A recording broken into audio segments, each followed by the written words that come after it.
In this lesson, we'll talk about the tools and supplies you need.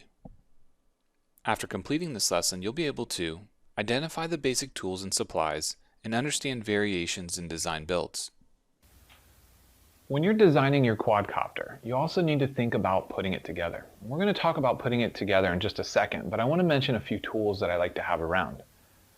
In our case, we're going to assume that we're using off-the-shelf components that are all plug and play, which means that we have bullet connectors on the ends of the motors and everything's plugging in. We're not talking about soldering.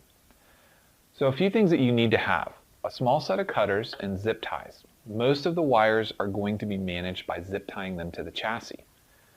So you need a set of cutters that allow you to trim the zip ties in close to whatever you're working on. The motors will come with an 8mm wrench automatically. If you're using the standard nut that comes with the motors, this will work just fine. We're going to have a few Allen keys for various things that we need to put together. I have a smaller one so that we can attach the motors to the airframe, and I have a larger one so that we can assemble the component tray to the airframe. I have a small screwdriver here that comes with various attachments. Now these are really handy because they will have a flat head and Phillips head in various sizes, as well as some hex and Allen keys. Depending on what components you're working on, it may or may not have the right size Allen for you already.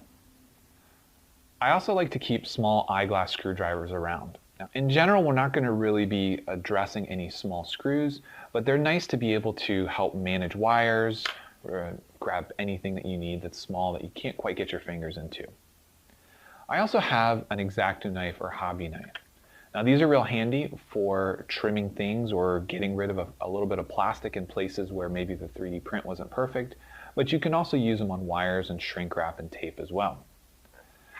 I also want to mention battery straps. You can use zip ties to hold your batteries on, but these are relatively inexpensive and they make attaching and removing the batteries very easy.